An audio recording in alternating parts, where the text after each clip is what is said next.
Continuamos con nuestro estudio del libro de Romanos.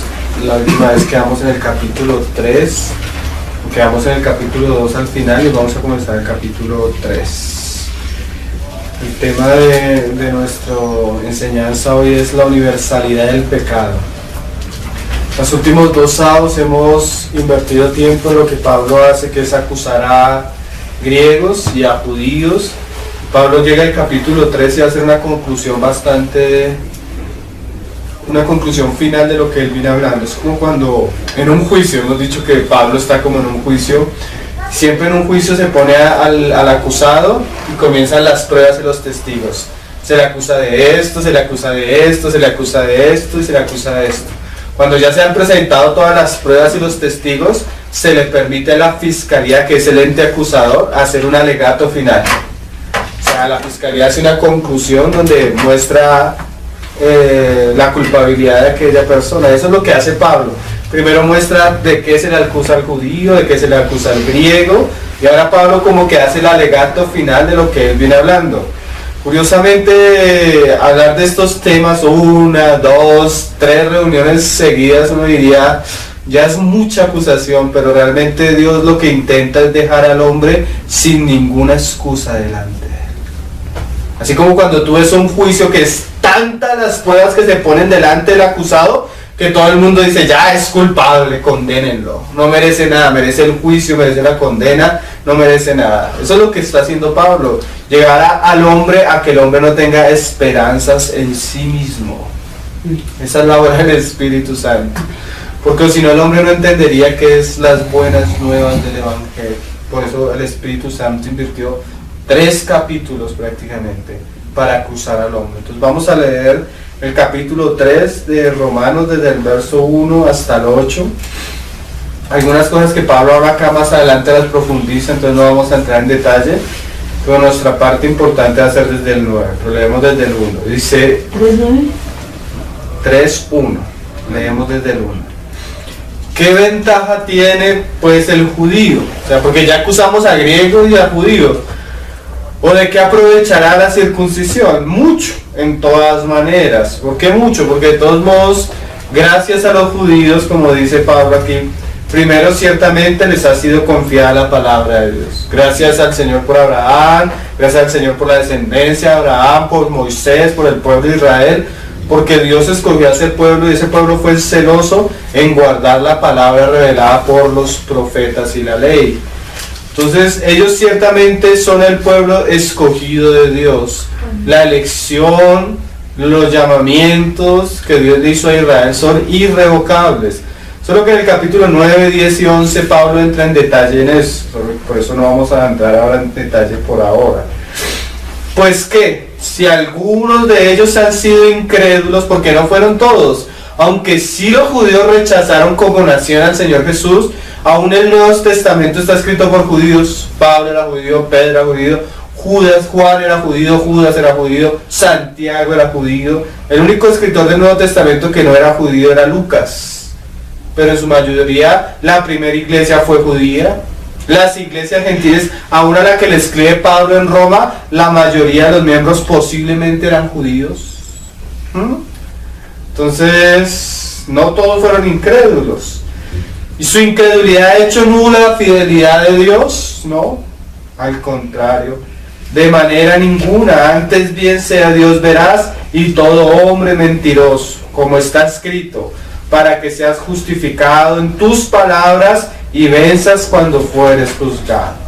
Y si nuestra injusticia hace resaltar la justicia de Dios, o sea, si nuestro pecado hace mostrar la santidad y la justicia de Dios, ¿qué diremos? ¿Será Dios injusto que da castigo? Hablo como hombre, en ninguna manera. De otro modo, ¿cómo juzgaría Dios al hombre, al mundo? Pero si por mi mentira la verdad de Dios abundó para su gloria, porque aún soy yo juzgado como pecador. O sea, si la mentira de nosotros muestra que Dios es un Dios santo y verdadero, entonces ¿por qué Dios me ha de juzgar?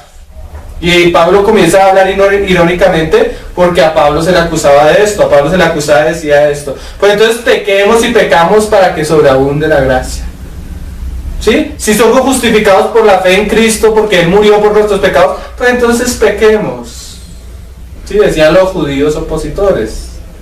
Entonces Pablo está mostrando ese aspecto y dice, ¿y por qué no decir, como se nos calumnia y como algunos cuya condenación es justa afirman que nosotros decimos, hagamos males para que nos vengan bien? Es como el pastor que dice, no, yo no le puedo decir a las personas que son justificadas por la fe, porque inmediatamente esa justificación por la fe los va a llevar a vivir una vida mundana, porque como no dependen de lo que hagan o no hagan, entonces ellos van a sentirse sin responsabilidad. Pero al contrario, Pablo nos va a mostrar capítulo tras capítulo en Romanos que la justificación por la fe nos lleva a vivir una vida delante de Dios, a vivir muertos al pecado, a vivir libres, a consagrarnos y a presentar nuestros miembros, a vivir una vida de iglesia. Bueno, todo lo que Romanos comienza a profundizar. Porque a veces cuando nosotros hablamos de la justificación solo nos quedamos, las personas que nos oyen una vez o un mensaje o ciertas palabras, piensan que esa es la única parte del Evangelio de Dios. Y si bien es uno de los fundamentos, una de las rocas de la salvación, el proceso sigue, ¿sí? Y así como Pablo de que habla que somos justificados por la fe, Pablo también dice que debemos consagrarnos, santificarnos, abstenernos, guardarnos, perseverar, ocuparnos de nuestra salvación, ¿sí? Entonces Pablo comienza a hablar estas cosas, pero llega al versículo 9, Pablo ya va a comenzar a hablar de lo que es el tema esencial de nuestra predicación, ¿no? Dice en el verso 9, ¿qué pues? ¿Somos nosotros mejores que ellos? En ninguna manera, porque ya hemos acusado a judíos y a gentiles, que todos están bajo pecado. Por eso hablábamos de la universalidad del pecado. Todo hombre está bajo el pecado. Esa es una de las doctrinas esenciales. Cuando tú comienzas a estudiar teología, bueno, estamos estudiando las doctrinas de Dios, teología, toda la teología propia, todo lo que es Dios. Pero también estamos viendo los propósitos de Dios, teleología, los planes de Dios, la creación del hombre. Entonces cuando comenzamos a hablar de la antropología, que es la ciencia de la Biblia que estudia al hombre mismo, tú nos encontramos directamente que cuando Dios habla del hombre, Dios muestra después de la caída de Adán y Eva al hombre bajo pecado. Todo hombre está bajo el pecado. Y Pablo aquí va a mostrarnos todos estos pasajes y vamos a ver lo importante que es esto a la luz del Evangelio de Dios. Esto era lo que Pablo ya venía diciendo. Solo es como el alegato final de Pablo mostrando la condición del hombre, tanto judío como griego, como está escrito. Y Pablo no hace un juicio basado en su propia perspectiva ni su propia condición, sino en algo que Dios había hablado a través de las Escrituras. No hay justo, ni aún uno. No hay quien entienda, no hay quien busque a Dios. Todos se desviaron, a unas se hicieron inútiles. No hay quien haga lo bueno, no hay ni siquiera uno. Sepulcro abierto es su garganta, con su lengua engañan, veneno de áspides hay debajo de sus labios, su boca está llena de maldición y de amargura, sus pies se apresuran para derramar sangre, quebranto y desventura hay en sus caminos, y no conocieron camino de paz. No hay temor de Dios delante de sus ojos. Pero sabemos que todo lo que la ley dice, lo dice a los que están bajo la ley, para que toda boca se cierre y todo el mundo quede bajo el juicio de Dios. Ese era el propósito de Dios al dar la ley, mostrar la condición del hombre y que todo hombre callara y se inclinara ante el justo juicio de Dios. ¿Sí?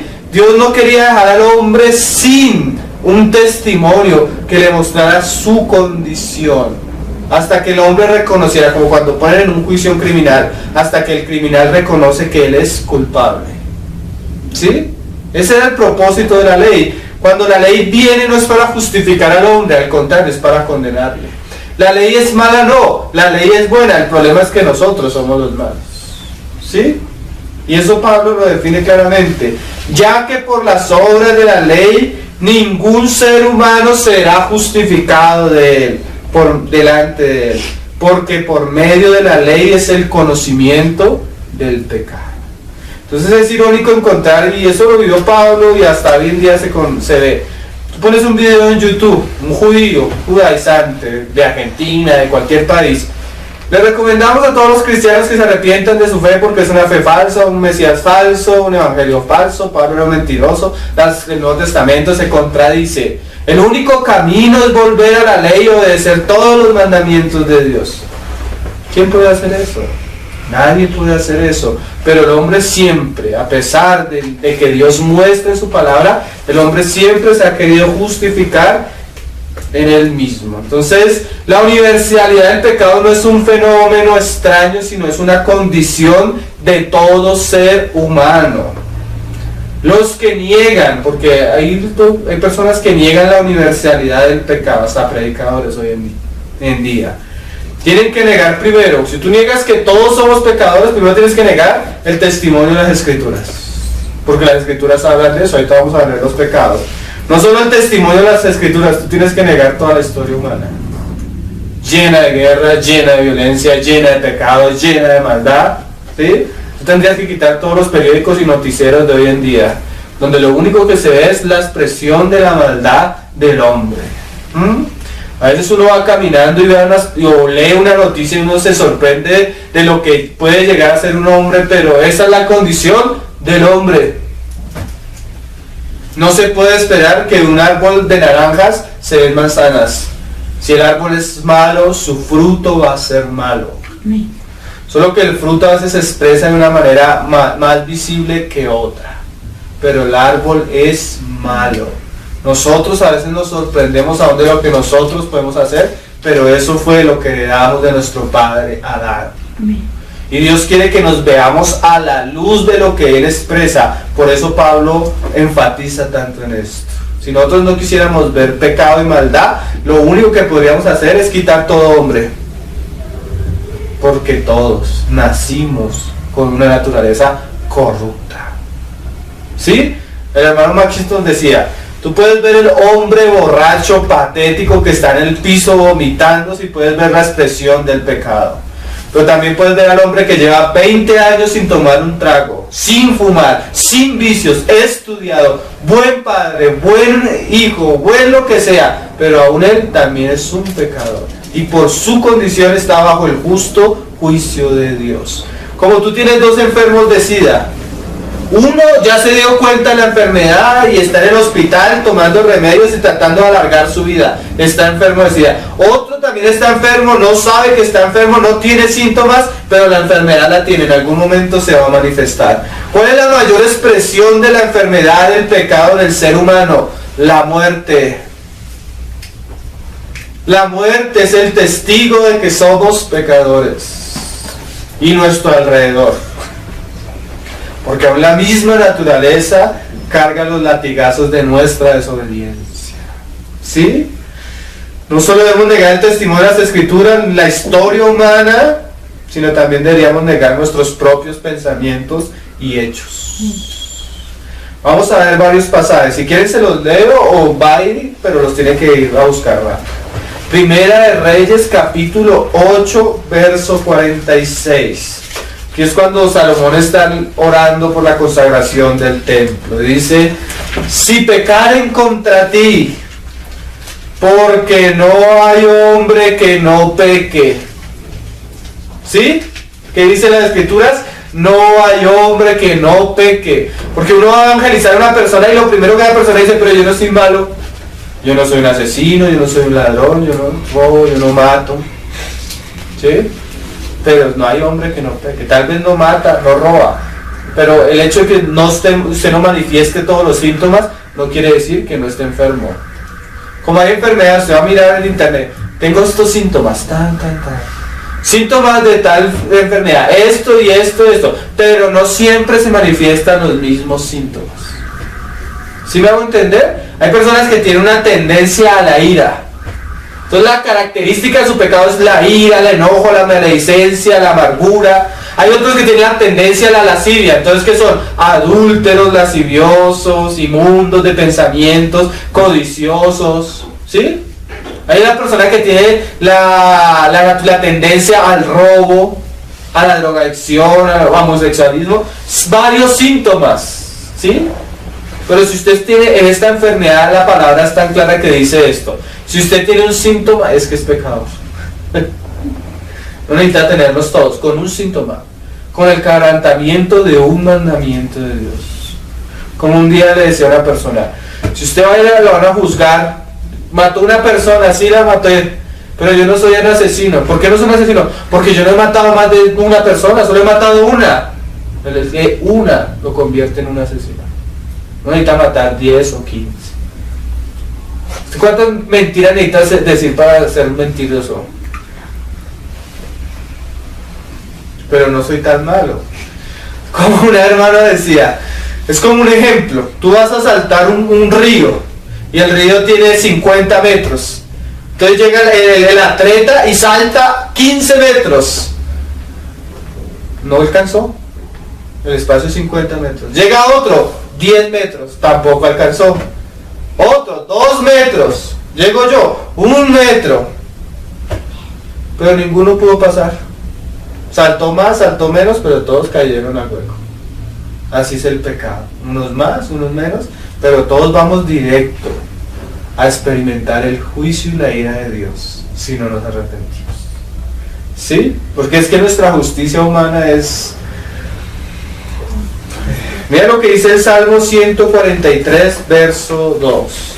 Como ora el salmista, dice: y no entres en juicio con tu siervo,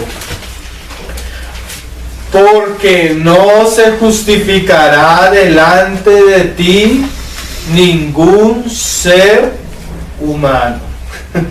Mira las palabras del salmista. Ningún ser humano podrá justificarse delante de Dios y decir: Dios, mira cuán bueno soy, mira lo que hago, mira, hasta el religioso. El Señor dio un caso: oro, ayuno, doy ofrendas de todo lo que tengo y no soy como el publicano, que es quién sabe qué pecados visibles cometía. ¿Sí? Y el Señor dice: ese oraba consigo mismo y descendió a su casa, igual, no fue justificado. Ningún hombre, por bueno, por las obras que haga, será justificado. Nosotros encontramos con personas: uy, esa persona tiene un carácter. Con todo el mundo es amable, con todo el mundo sonríe, con todo el mundo es bueno, con todo el mundo es agradable. Y eso no le sirve delante de Dios, porque esa es la apariencia. Detrás de eso, Proverbios 29, se lo leo. Póngale porque no alcanzan a ir tan rápido. ¿Quién podrá decir: yo he limpiado mi corazón, limpio estoy de mi pecado? ¿Quién podrá decir eso? Eclesiastés 7:20. Ciertamente no hay hombre justo en la tierra que haga el bien y nunca peque. No hay hombre que haga el bien y nunca peque. Eclesiastés 7:20. Isaías 53, verso 6. Ese es conocido también. Todos, ¿sí? Todos nosotros nos descarriamos como ovejas, cada cual se apartó por su camino, mas Jehová cargó en él el pecado de todos nosotros. Este sí lo vamos a leer. Primera de Juan 1:8. Todos estos pasajes nos muestran que la condición universal del pecado en todo hombre.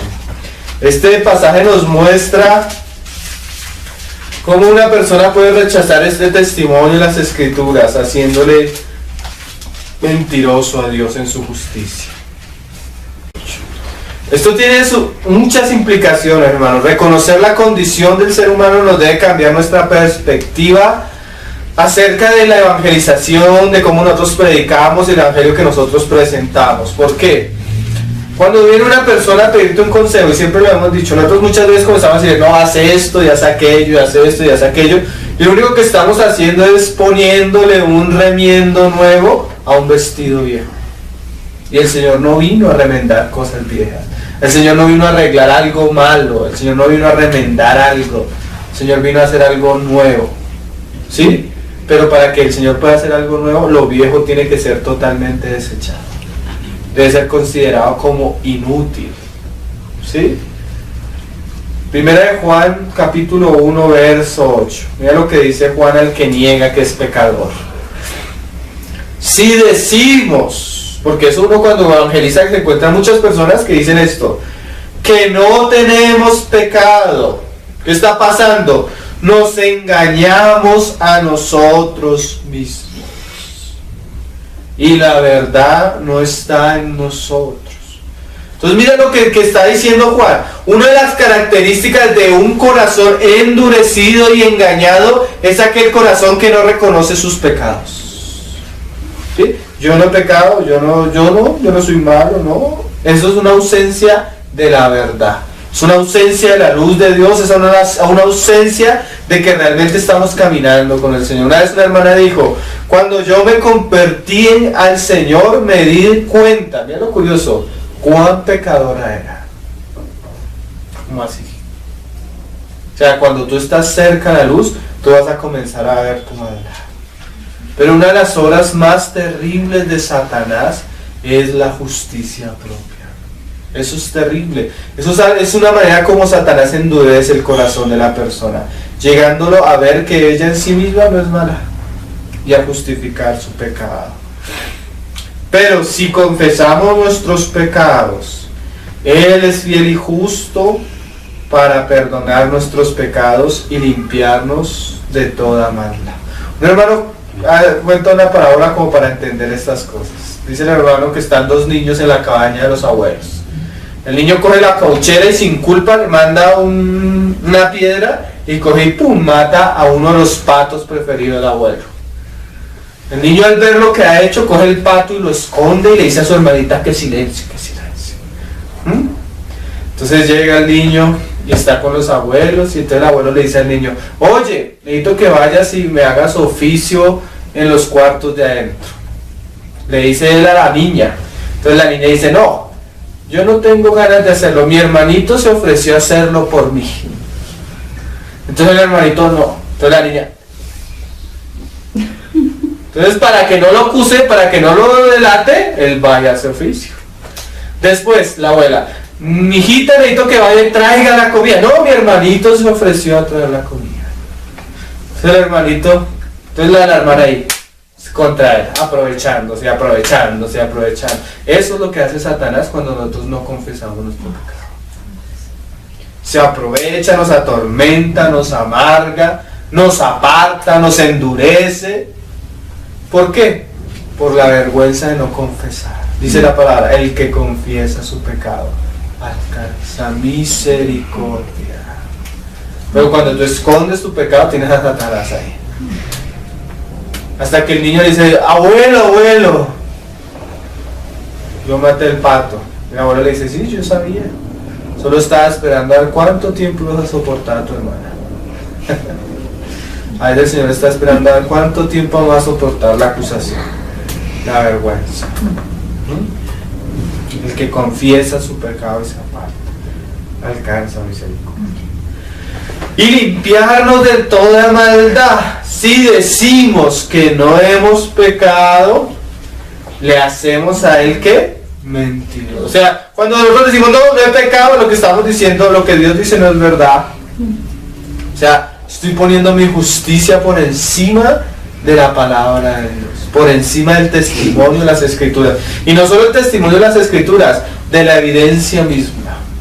Es que a veces es tan loco. Yo a veces veía un programa de policías y ladrones y le ponían el video al ladrón, así infragante.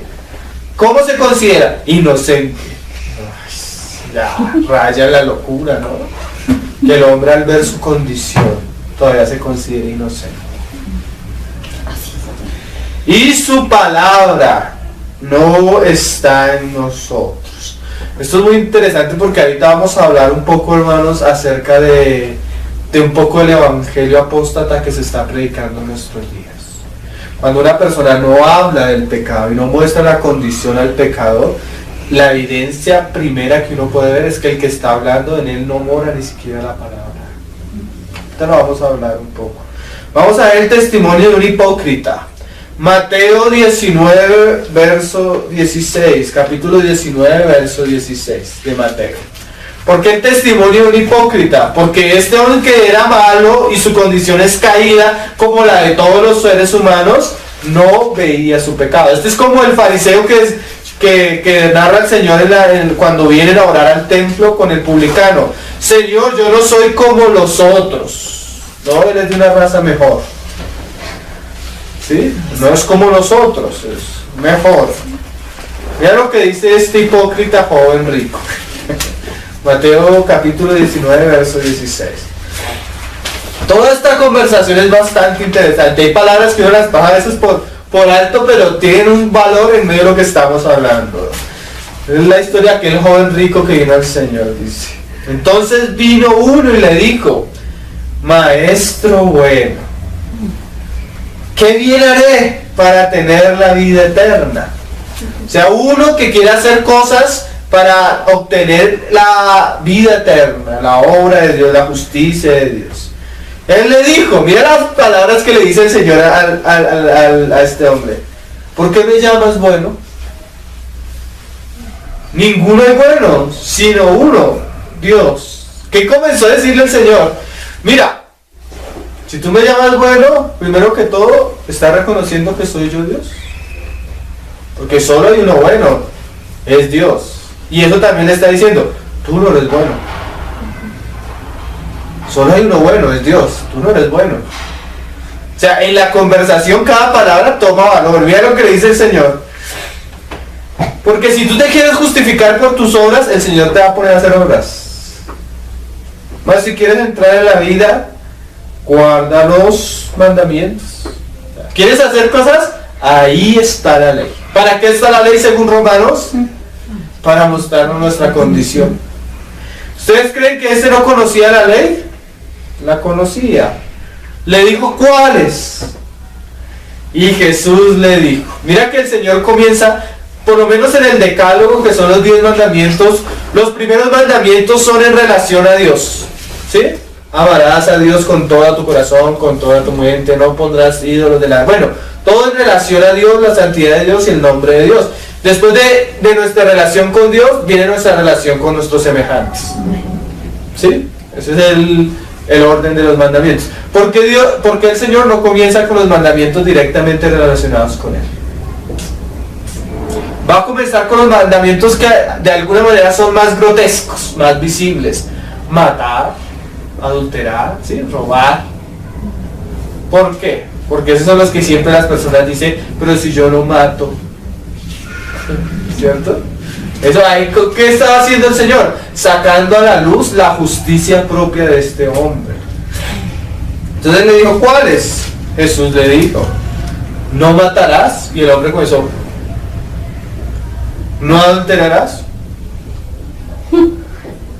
no hurtarás, no dirás falso testimonio, honra a tu padre y a tu madre, y amarás a tu prójimo como a ti mismo. El hombre, muy bien, dijo él. Y el joven le dijo, mira a este hombre, todo esto lo he guardado desde mi juventud. Oye, esto es increíble. Yo digo que esto es, según lo que acabamos de leer en Juan, es un mentiroso. No tiene otra palabra. ¿Qué niño, hermano? ¿Qué niño ama más a su prójimo que a sí mismo? Comparte esto, no. Ya desde chiquitos tú ves la maldad, la envidia, el problema, pero no, este no había matado, no había adulterado, no había hurtado, no había hecho falso testimonio, aunque lo estaba acabando de decir. Supuestamente honraba a su padre, a su madre y amaba a su prójimo como a sí mismo. Y el joven le dijo, todo esto lo he guardado desde mi juventud. ¿Qué más me falta? Jesús le dijo. Qué cosas, mira lo que le hace el Señor. Si quieres ser perfecto, porque la única manera de justificarse delante de Dios por nuestras obras es ser perfectos. Anda, y el Señor le va a tocar solo un área, que demuestra aún su amor al prójimo que él decía que decían tener. Vende todo lo que tienes y dalo a los pobres, y tendrás tesoro en el cielo. Pero ni siquiera eso es garantía. Y ven y siguen. ¿Por qué? Porque si él seguía, va a llegar el momento que iba a encontrar a su maestro en la cruz, ¿sí? Y ahí sí va a obtener vida eterna. Pero estas palabras que hicieron, mira lo que pasó. Oyendo el joven esta palabra, se fue triste, porque tenía muchas posesiones. ¿Qué hizo el Señor? Le tocó uno de los síntomas de su pecado. ¿Cuál es eso? La codicia. Realmente no amaba a su prójimo como a él mismo, porque el Señor ha dado todo para su prójimo. Y realmente ni siquiera el primer mandamiento, que es amarás a Dios con todo tu corazón. O sea, él amaba más el dinero que seguir a Dios mismo y al Hijo de Dios. ¿Qué nos está mostrando el Señor? El Señor ahí es como un médico, hermanos, que le está mostrando la condición al hombre. Y eso es lo que está haciendo Pablo con Romanos, mostrándole al hombre su condición. ¿Qué hizo el Señor? Le mostró la condición, como cuando estaba hablando con la samaritana. Siempre vamos a ese pasaje. Y comienza a hablar él con la samaritana, y la samaritana comienza a hablar de cosas espirituales. ¿En dónde debemos adorar? ¿En este monte o en este? Y el Señor le dice, bueno, y en este monte Dios busca adoradores en espíritu y de verdad, y yo tengo algo para darte que te da vida eterna. Y la conversación estaba como buena. El Señor le dice, bueno, tráeme a tu esposo. ¿Qué estaba haciendo el Señor? Mostrándole la condición caída a él. Me parece que eres profeta. ¿Qué hizo? Le examinó el corazón del Señor y le mostró la radiografía. Eres adúltera. ¿A este qué hizo? Le mostró la radiografía. Eres codicioso. ¿Sí? Y así pasaba el Señor. Los fariseos, curiosamente, muchas veces se mostraban justos. Pero tú lees Mateo capítulo 23 y el Señor les destapa su justicia. Fariseos hipócritas, hipócritas. ¿Y por qué? Por esto y esto y esto y esto y esto y esto. Pero mira lo que sigue diciendo el Señor. Entonces Jesús dijo a sus discípulos, de cierto os digo que difícilmente entrará un rico en el reino de los cielos. Otra vez os digo que es más fácil pasar un camello por el ojo de una aguja que entrar un rico en el reino de Dios. Sus discípulos, oyendo esto, se asombraron en gran manera, diciendo, y a esto es lo que Pablo nos lleva en Romanos 3, ¿quién podrá ser salvo? O sea, cuando tú ves la imposibilidad que tiene un hombre de entrar en el reino de Dios, ya no la pregunta es ¿cómo vamos a entrar? Sino ¿quién? Y no hay quien, no hay ni uno bueno, ni uno justo. Todos se descarriaron, todos a una se hicieron malos. No hay quien busque a Dios, no hay quien tenga temor de Dios. ¿Quién podrá ser salvo? Y mirándolos, Jesús les dijo, para los hombres esto es imposible. Miren, hermanos, salvación fuera de la obra de Cristo es imposible. Salvación por la justicia del hombre es imposible. Por las fuerzas del hombre, por las obras del hombre es imposible. Pero para lo que nosotros era imposible, Dios lo hizo posible a través de su Hijo Jesucristo. Amén. Y su muerte y resurrección. Amén. Por eso es lo que nos quiere llevar a paz. Por eso les decía, yo a veces me ponía a pensar, hoy Señor, otra prédica del pecado y de la culpa del hombre, pero realmente hasta que el hombre no ve su condición, hasta que el hombre no tiene esperanza, hasta que el hombre no se ve arruinado en sí mismo, nunca va a ver lo provechoso, lo bueno, lo agradable, lo grande y maravilloso que fue la obra de Cristo. Amén. Solo hasta que el hombre se ve en ruinas. Por eso un evangelio que nos lleva a las personas a ver su pecado y a un arrepentimiento genuino, no es un evangelio verdadero y no tiene poder para salvar. Porque solo hasta que el hombre se ve totalmente insuficiente delante de Dios, el hombre puede acudir a la cruz de Cristo. Y mirándole les dijo, para los hombres esto es imposible, mas para Dios. O sea, dejemos que Dios haga algo, porque esto a los hombres nos supera. Todo es posible. Hay otro pasaje donde el Señor también les habla algo muy parecido a los fariseos. Ahí en Mateo capítulo 9, verso 9, cuando el Señor llama a Mateo. Entonces el Señor llama a Mateo, que era un publicano, que era de esa clase pecadora, corrupta, juzgada por el ámbito religioso. Mira lo que pasa ahí en el verso 9, capítulo 9, verso 9 de Mateo. Pasando Jesús de allí, vio a un hombre llamado Mateo que estaba sentado en el banco de los tributos públicos y le dijo, sígueme. Y él se levantó y le siguió. Este también tenía plata. Era un publicano. No debía, de pronto la había... Este sí no puede decir, no he hurtado. Estos sabían que eran ladrones. Aprovechaban sus cargos para negociar, para... Y aconteció que estando él sentado en la mesa en la casa, de aquí que muchos publicanos y pecadores que habían venido se sentaron juntamente en la mesa con Jesús y sus discípulos. Realmente el Señor siempre está rodeado de publicanos y pecadores arrepentidos. Cuando vieron esto los fariseos, que es el ambiente religioso de la época, dijeron a los discípulos, ¿por qué come vuestro maestro con los publicanos y pecadores? Al oír esto Jesús les dijo, los sanos no tienen necesidad de médico, sino los enfermos. Uno al leer este pasaje uno podría decir, el Señor está diciendo a los judíos, ustedes no tienen necesidad, yo vine es por los que están más mal. Pero no, los judíos religiosos también estaban mal. Pablo ya los acusó, ¿no? Ya dedicamos tiempo a acusarlos. Y mira lo que dice el Señor, sino los enfermos, y pueden aprender lo que significa misericordia, quiere y no sacrificio, porque no he venido a llamar a justos. ¿Por qué el Señor no ha venido a llamar a justos, hermano? Porque no hay ningún justo. Porque si el Señor llamara a los justos, ninguno podría venir. Sino a pecadores. ¿A qué? Al arrepentimiento. Pero a pecadores, como decía un hermano, si un doctor viene una persona y esa persona se está muriendo de cáncer, le hace sus exámenes, la sienta y le dice, mira, por ética como doctor, él tiene que mostrarle, mira, estás enferma de esto, te vas a morir.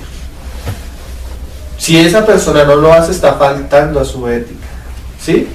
Si el Señor nos dijera, no, miren, ustedes son buenos, ustedes pueden alcanzar lo que quieren, el problema suyo es la falta de autoestima que usted tiene, el problema suyo es no confesar positivo, el problema suyo es que usted, bueno, ¿qué estaría haciendo el Señor? Un mal doctor. Mire, todos los hombres de Dios, Dios mismo, las Escrituras, los profetas, el Señor Jesús, los apóstoles, todos tuvieron un mensaje, llamar al pecador, pero llamarlo al arrepentimiento. Esa es una doctrina esencial, la condición caída del ser humano, ¿sí? Vamos a hablar un poco de la falacia del evangelio moderno, porque como le decía, esto de tener implicaciones en nuestra manera de pensar, en nuestra manera de predicar, en nuestra manera de ver las cosas. Entonces vamos a hablar un poco de principalmente escogí uno muy famoso en Latinoamérica. Vamos a hablar un poco de Dante Gebel. En estos días subí un artículo a la página que se llama, de un hermano que tiene algunos videos que se llama ¿por qué yo no voy a los superclásicos de Dante Gebel? Entonces de ahí saqué algunas cosas, por lo menos algunas particulares para hablar un poco como el evangelio que Pablo predicaba, que Cristo predicaba, el mensaje de las Escrituras, se ha distorsionado y se ha vuelto bastante peligroso.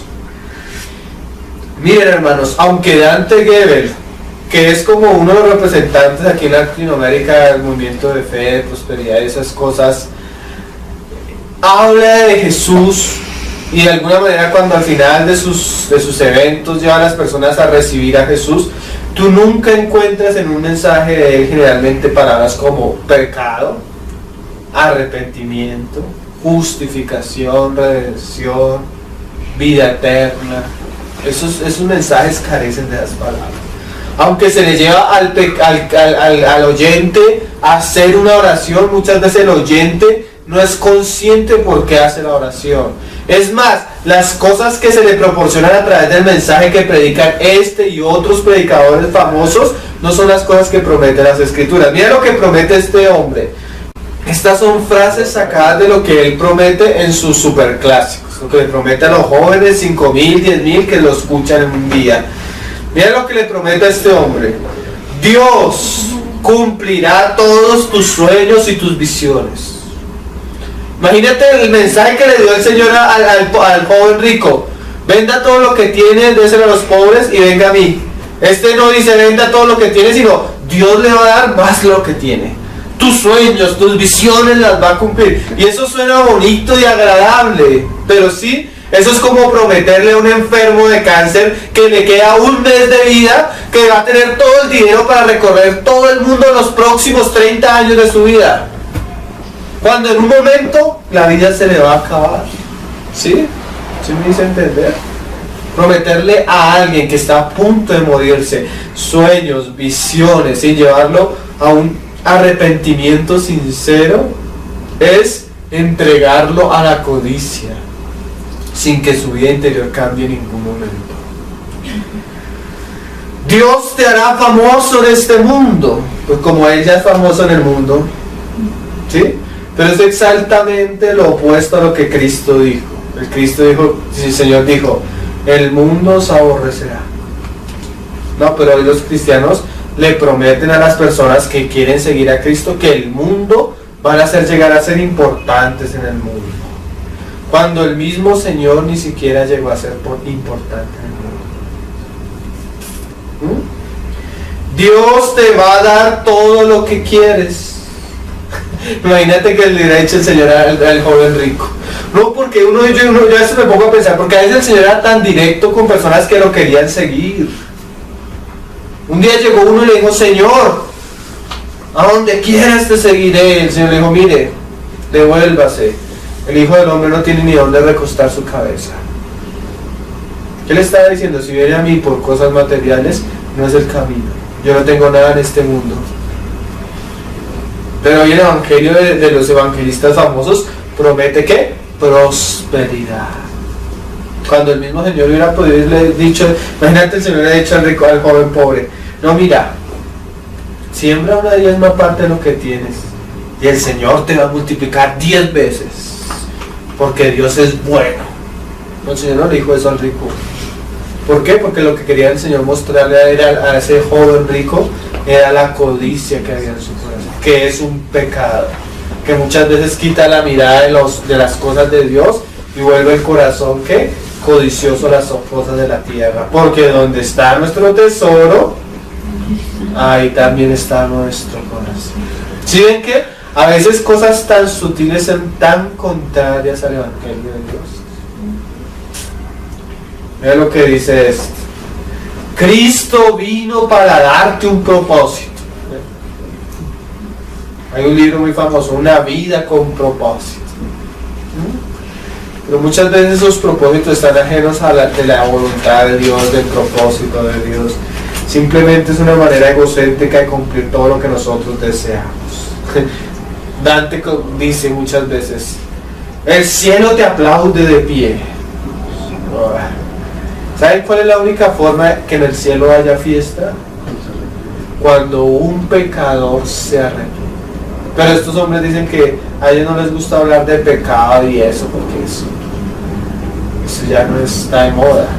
Eso es parte de los cristianos de derecha, de los fanáticos.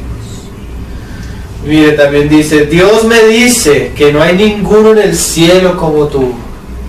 Eso cada rato dice, yo lo he escuchado en los proyectos, no hay nadie como tú eres diferente, tú.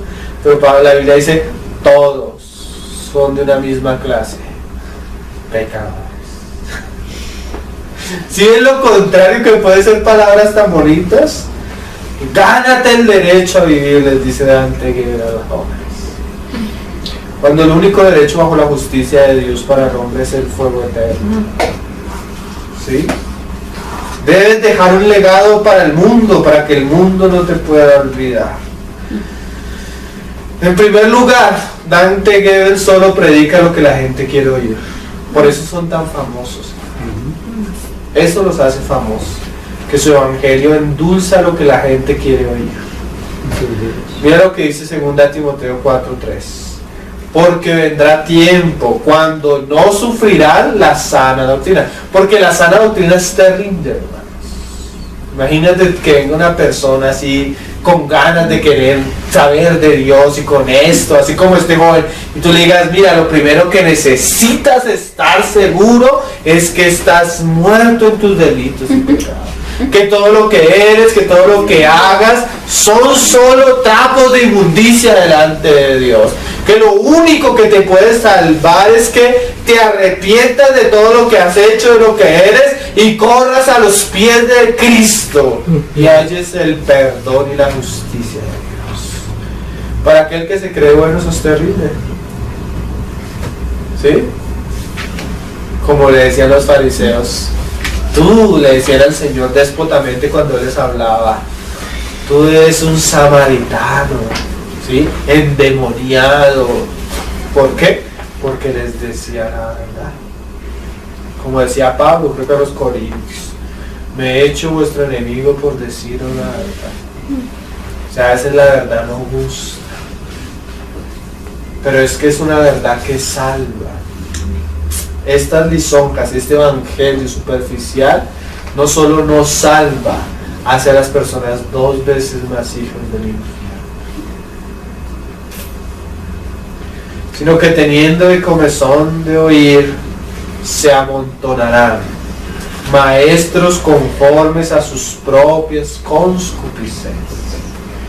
¿Qué hace este hombre? Adular a sus oyentes y elevarles el ego. En segundo lugar, y esto nosotros lo debemos entender, hermano, porque muchos cristianos son permisivos con estas cosas. No solo la Biblia condena el evangelio, sino la Biblia asevera que cualquier persona que predica un evangelio que no se conforma al evangelio de Cristo está bajo maldición, y no se debe tolerar eso en la iglesia. Gálatas capítulo 1 verso 6, léalo con sus propios ojos, que a veces nosotros nos hemos acostumbrado a tanta falsa enseñanza que la toleramos. Gálatas 1 verso 6, y como son chistosos, pues nos alegran la carne. Dice, estoy maravillado de que tan pronto os hayáis alejado del que os llamó por la gracia de Cristo para seguir un evangelio diferente. Ese es un evangelio diferente, un evangelio apóstata, diluido. No que haya otro, sino que hay algunos que os perturban. Y mira esto, y quieren pervertir el evangelio de Cristo. ¿Qué es pervertir? No mostrar lo que Cristo muestra y mostrar otras cosas que Cristo no muestra. Eso es una perversión del evangelio. Eso es abusar del evangelio. Y no solo abusar del evangelio, eso es abusar del nombre de nuestro Señor. Y si nosotros somos celosos, deberíamos pararnos delante de eso y juzgarlo. Como un día a la casa de nosotros nos llegó un recibo que en el nombre de mi esposa habíamos sacado un celular. Y nosotros dijimos, pero ¿cuándo sacamos celular? Bueno, y yo cuando me pasó eso, yo decía, oye, qué cosa terrible que usen el nombre de uno para cosas indebidas. Eso es lo que la mayoría de estos hombres hacen con el nombre del Señor Jesús. Prometen cosas, anuncian cosas y llevan personas supuestamente bajo el nombre del Señor Jesús, pero el Señor no está ahí. Como el Señor va a decir, me dijeron Señor, Señor, pero yo no los conozco. ¿Y saben qué es lo más terrible y lo que Pablo está juzgando acá? Que los Gálatas toleraban ese tipo de predicadores como hoy en día. Vean lo que dice Pablo. Mas si aún nosotros o un ángel del cielo, o anunciar otro evangelio diferente del que os hemos anunciado, sea anatema, o sea, sea maldecido. Como antes hemos dicho, también ahora lo repito, si alguno os predica diferente evangelio del que habéis recibido, sea maldecido, sea anatema. Pues, dice Pablo, ¿busco ahora el favor de los hombres o el de Dios? ¿O trato de agradar a los hombres, como hacen esto a través de sus mensajes? Pues si todavía agradara a los hombres, no serviría o sería siervo de Jesucristo. Qué palabras serias, ¿no? Cuando estos hombres no solo predican, prometen cosas falsas, llevan a las personas a cosas falsas, sin mostrarles su condición, sino que su evangelio está lleno de herejías. Y la Biblia llama de herejías destructivas. O sea que de alguna manera ellas cogen y entran infiltradamente y dañan la fe de las personas. Una de las herejías más conocidas que estos predicadores tienen es la confesión positiva. Entonces este hombre dice frente a 5,000 jóvenes: voy a hacer un decreto de parte de Dios. Algunos me dicen que eso es nueva era, pero ¿cuál nueva era? Eso es lo que vivimos. Si yo le digo a mi hijo que es un burro, cuando crezca va a ser un burro. Si yo le digo a mi hijo que va a ser rico, cuando crezca va a ser rico. Esa es la falsa herejía del confesar positivo. Marcos Witt sale en un video fogosamente diciendo que él cada rato le repite a sus hijos que van a ser ricos, que van a ser ricos, que van a ser ricos.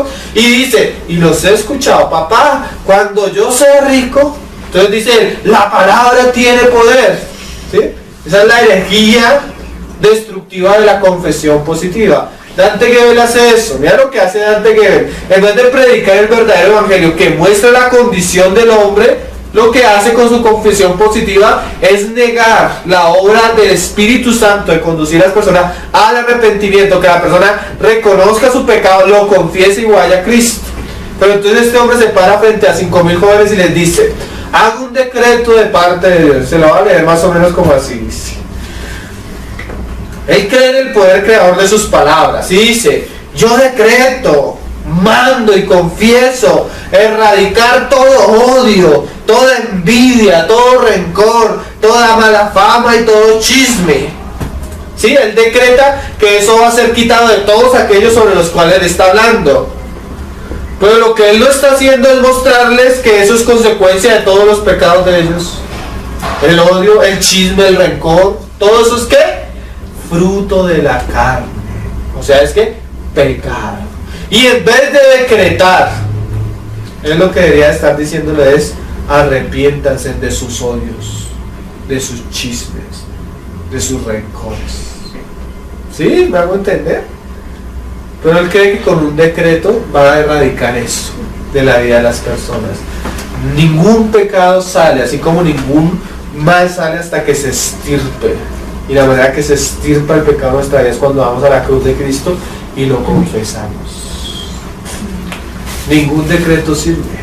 ¿Por qué hay tanta gente que se para? Porque esa es una doctrina falsa que se ha infiltrado en el cristianismo. Decretamos en el centro, lo hacían mucho. Esa iglesia del centro, al millón de almas, pasaban por todo el cartucho. Atamos y reprendemos todo espíritu de drogadicción. Y ahí sigue. ¿Por qué? Porque eso no tiene poder. Lo único verdadero y poderoso es cuando el Espíritu, en una obra sobrenatural a la predicación del Evangelio, le muestra al hombre su condición y el hombre corre a los pies de Cristo. Amén. Ahí hay un milagro que no es por el decretar, sino es un milagro que produce el Espíritu Santo por la predicación del Evangelio. Porque no me avergüenzo del Evangelio de Dios, porque es poder de Dios para salvación.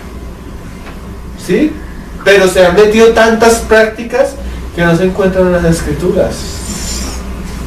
Otra herejía que tienen estos famosos predicadores, muy común, fuera de confesar positivo, es la herejía de la autoestima. Varias veces hemos hablado de eso, ¿no? Pero eso niega la doctrina del hombre caído y pecador. Y le dice al pecador que no, que su problema no es el pecado, el problema es que él tiene una baja autoestima de sí mismo. Voy a leer un artículo de un hermano en internet. El evangelismo moderno y sus métodos están produciendo en el mundo que aquellos que hacen una confesión para aceptar a Cristo en su porcentaje mayor sean apóstatas, ególatras y autosuficientes. La autosuficiencia es el sentimiento valorativo de nuestro ser, es quererse a uno a sí mismo, eso es egolatría también. Significa saber que eres capaz, que eres valioso, que eres digno, que vales la pena, que eres mejor que los demás. Implica respeto a ti mismo, implica hacerte respetar de los demás. Es además el conjunto de rasgos personales, mentales y espirituales que conforman nuestra personalidad. Según el estado de nuestra autoestima, esto corresponde a nuestros fracasos y éxitos. Si tú tienes una baja autoestima, vas a fracasar y te va a ir así. Pero si tienes buena autoestima, vas a ser exitoso, dicen ellos, ¿no? Ya que una autoestima adecuada se vincula a un autoconcepto positivo de ti mismo. Entonces debes creer bien de ti, confiar en ti, verte a ti como algo que debes valorar. Y cogen ese pasaje de que debes amar a tu prójimo como a ti mismo. Pero ¿cómo vas a amar a tu prójimo si no te amas a ti mismo? ¿Sí? Dicen ellos. Pero hermanos, eso es como la persona que se está muriendo de cáncer en el hígado y coger su hígado y decir, oh, cuán bueno soy. Nosotros no somos buenos. ¿Qué leíamos ahorita en Romanos? No hay ni uno bueno. Todo lo que hablamos es como una serpiente escupiendo veneno. Ira, contiendas, no hay paz, no hay temor de Dios. Pero no, mira lo que dicen mira lo que dice estos hombres. Todo se vincula a un autoconocimiento positivo de ti mismo, ayudándote a desarrollar más habilidades. Descubre el gigante que hay en ti. Multitudes de campeones a paso firme se dirigen hacia el infierno. Multitudes. Su único anhelo es vivir como magnates. Han encontrado el Dios de su salvación, un Dios que otorga todos sus deseos, fama, popularidad y reconocimiento. Y el ser humano que se encontraba agobiado por el pecado ha descubierto que el problema no es el pecado, es su baja estima. Y eso lo mantenía ignorante respecto a su verdadera naturaleza. Pero ahora se ha percatado que es un héroe. Potenciar la autoestima. Considera los elogios, la alabanza, la lisonja para estimular el ego. La sobrevaloración del individuo, conseguir que la criatura olvide su real estado ante Dios. Eso es lo que hace su autoestima, que el hombre no vea su condición delante de Dios. La autoestima considera nuestros talentos, destrezas, logros, estatus, reconocimiento financiero, atributos físicos, lo que provoca altivez y arrogancia. La verdadera y saludable autoestima es la comprensión de quiénes somos delante de los ojos de Dios y llegar a decir como aquel publicano, Señor, sé propicio a mi pecador. Leamos 2 Timoteo capítulo 3 verso 1. También debes saber esto. Mira lo curioso, que en los postreros días vendrán tiempos peligrosos, porque habrá hombres autosuficientes. No, más claro acá. Amadores de sí mismos. Qué cosas, ¿no? Lo que la Biblia llama peligroso y la Biblia se ha vuelto la doctrina de nuestros días. También habrá en nuestros días hombres prósperos. Avaros. También va a haber grandes evangelistas con grandes campañas, con muchos conversos. Vanagloriosos. Soberbios. Blasfemos. Desobedientes a los padres. Ingratos. Impíos. Sin afecto natural. Implacables, calumniadores, interpelantes, crueles, aborrecedores de lo bueno, traidores, impetuosos, infatuos, amadores de los deleites más que... Qué cosas, ¿no? Este es el evangelismo de hoy en día.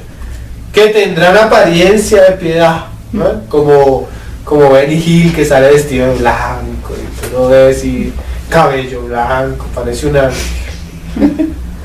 Pero esos que se disfrazan. Con coches. Pero negarán la eficacia de ella. Mira esta palabra, hermano. A estos evita. Por eso el artículo de la página se llama ¿por qué no voy a uno de los superclásicos de Dante? Porque a esos hay que evitarlos. Vamos a hablar de otro personaje. Hay tantos de que hablar, pero por lo menos de esos que son más conocidos, porque esos son papás, pero tienen muchos hijos. Este es la estrella, el pastor más famoso de Estados Unidos, Joel Osteen, el copastor de Lakewood, que era la congregación donde pastoreaba Marcos Witt. ¿Sí? Somos campeones. La última de las estrellas del mundo cristiano. Pastor de la iglesia Lakewood en Houston, Texas. Este hombre tiene la congregación más grande de Estados Unidos, con más de 30,000 miembros.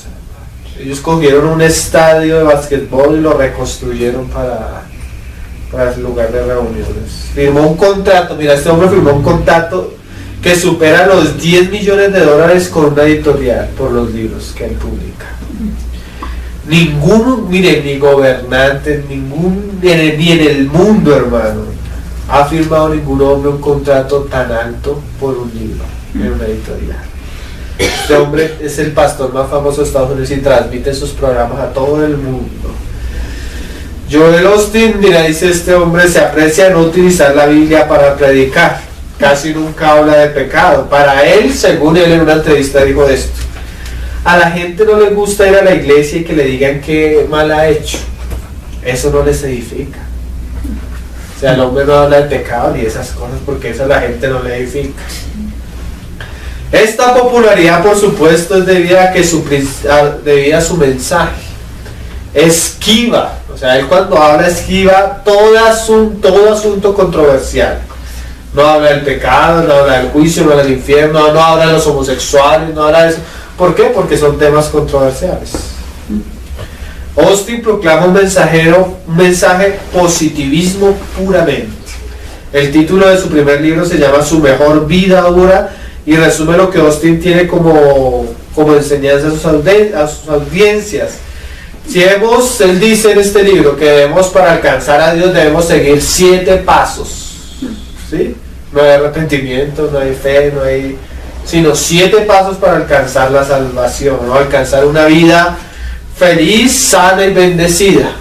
Eso es lo que ellos prueban, ¿no? Felicidad, bendición y sanidad. En cambio tú encuentras que Pablo, en vez de ser bendecido, era perseguido. En vez de ser sano, un mensajero de Satanás lo abofeteaba.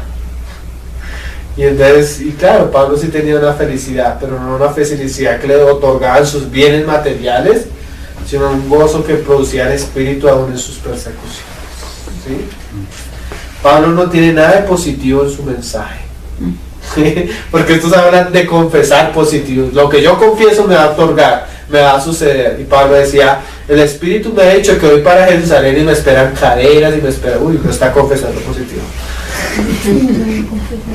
Ni siquiera el Señor Jesús. Voy para Jerusalén y los ancianos y los estos me van a... ¿Sí? El Señor no confesaba positivo. Pero esto sí, esto es una nueva revelación del Espíritu. Mira lo que dice este hermano. Este es un mensaje que apela a la carne de los incrédulos. Por eso son tan famosos.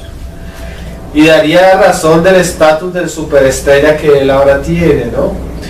Un hombre que ha tergiversado el evangelio para seducir la naturaleza caída de las personas, que ha convertido a Dios un genio de lámpara y que ha distorsionado las escrituras para presentar una forma cálida y no clara, pero pervertida del cristianismo. La oferta de Joel Osteen es si usted viene, practica ciertos principios, buena salud, riqueza y éxito. Si usted desarrolla una imagen de victoria, o sea, con lo que piensa, todo eso es de pensar, decretar, ¿no? Victoria, éxito, salud, abundancia, alegría, paz y felicidad. Nada en la tierra podrá quitar estas cosas de usted. Mira el atrevimiento de este hombre en un libro que se llama Lo mejor de ti, del que estamos hablando ahorita. Él dice: yo no estoy llamado a explicar cada detalle de las escrituras. O sea, él no está llamado a leer, por eso sus prédicas son 2 versículos y no más. Él no está llamado a explicar detalle a detalle de las escrituras. Dice él, ¿no? O exponer doctrinas profundas de teología, o a discusiones que no tocan en donde vive la gente real. Imagínate, ¿será que el pecado no toca el mundo real, hermano? Él dice esto, ¿no? Discusiones de doctrinas teológicas que no tocan el mundo real. ¿Qué más real que el pecado? ¿Sí? Él dice: yo estoy para animar, para desafiar y para inspirar. Ese es el mensaje de estos hombres. Terminemos leyendo Romanos otra vez, capítulo 3, verso 9. Desde el 10. Como está escrito: no hay justo, ni aún uno, así esté animado. No es justo, así esté esforzado, así confiese positivo, así declare, así sea lo que sea. Romanos 3:10 ahora dice: no hay quien entienda, en el 11, no hay quien busque a Dios. ¿Saben por qué estos predicadores los siguen? Porque la gente no busca a Dios, sino busca lo que ellos les prometen. Dice la Escritura: les prometen paz, pero son esclavos de sus pasiones. Mientras los llevan a un evangelio superficial, la gente se hunde en el pecado y sus familias se hunden en el pecado. Todos se desviaron, a una se hicieron inútiles. Y eso es terrible con el evangelio de la prosperidad, hermano, porque el Señor dijo tan claro y tan tajante: tú no puedes servir a 2 señores. O sirves a las riquezas o sirves a Dios. O sirves a Mamón o sirves a Dios. O sea, cuando tú vas en pos de las riquezas te vuelves inútil. Porque en otra parábola el Señor dijo: la palabra es ahogada porque por los afanes de la vida. No hay quien haga lo bueno, no hay ni siquiera uno. Aquí están los predicadores: sepulcro abierto es su garganta, con su lengua engaño. Eso es lo más terrible, que multitudes de personas van a un evento como esos, supuestamente repiten una oración, pero los están engañando, porque no es el evangelio de Dios. Es un evangelio anatema, ¿sí? Pero bueno, cada persona recibe lo que busca. Porque se amontonan muchos falsos maestros, porque las personas tienen comezón de él. Veneno de áspides hay debajo de sus labios, su boca está llena de maldición y de amargura. Entonces, cuando alguien los critica, ¿qué salen diciendo? Yo maldigo a todo el que critica mi ministerio. Cuando el Señor nos mandó a maldecir, sino a bendecir. Sus pies se apresuran para derramar sangre, quebranto y desventura hay en sus caminos, y no conocieron camino de paz. No hay temor de Dios delante, se hablan ligeramente. Este Dante, yo lo escuché decir un chiste tan inmundo, tan sucio, que eso solo muestra la falta de reverencia que hay al hablar la palabra. Como se volvieron fue chistosos, comediantes del evangelio.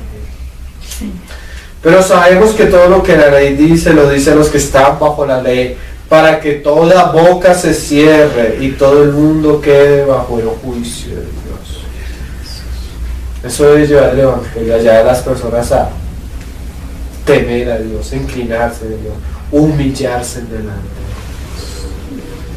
Ya que por las obras de la ley ningún ser humano será justificado delante de él, porque por medio de la ley es el conocimiento del pecado. Entonces, la universalidad del pecado, la condición caída del pecado, es algo que hace parte del evangelio de Dios, es algo que debemos predicar y algo de lo que debemos ser conscientes, ¿no? Cuando nosotros vamos a hablar a una persona debemos saber que está muerta en sus pecados, que su condición es caída, que lo único que puede cambiar su condición es que él vaya a la cruz de Cristo. De resto, solo le espera el juicio y el fuego eterno. Sea religioso o no sea religioso, sea bueno aparentemente o sea malo. Señor nos ayude y también nos ayude a hacer que este estudio de la palabra nos vuelva más serio con los predicadores que escuchamos, que nos dé discernimiento para probar lo que es de Dios y lo que no es de Dios. Señor, te damos gracias por tu palabra. Te pedimos que nos ayudes, que nos guíes, Señor, que realmente tú nos hagas conscientes por tu luz, Señor, de nuestra condición, pero también del gran regalo que tú nos diste en tu vida. Ciertamente todo esto que hemos visto, Señor, solo nos puede llevar a valorar tu amor, a valorar tu gracia, tu misericordia, Señor, porque tú no nos dejaste en nuestros pecados, sino que los pasaste por alto, Señor, y llevaste a reconciliar el mundo y todas las cosas en tu Hijo. Damos gracias, Señor, por tu Hijo. A Él alabamos, a Él exaltamos, porque gracias a su muerte hoy nosotros tenemos vidas. Gracias a su pobreza y a su dolor ahora tenemos salvación y paz. Amén. Y vida eterna. Lo que no podía hacer ningún hombre por sus fuerzas, ahora tú nos lo das gratuitamente. Hacernos entender todo lo que tú nos has dado en tu Hijo, valorarlo, vivirlo y predicarlo. Amén. Ayúdanos a ser fieles a tu evangelio, porque el que mire que esté firme, mire que no caiga. Guárdanos de nosotros mismos, que nuestra justicia y nuestra confianza seas tú, no nosotros, Padre. Bendice tu palabra y haz que corra como un río, para gloria y honra de tu nombre, Señor. Amén, Señor.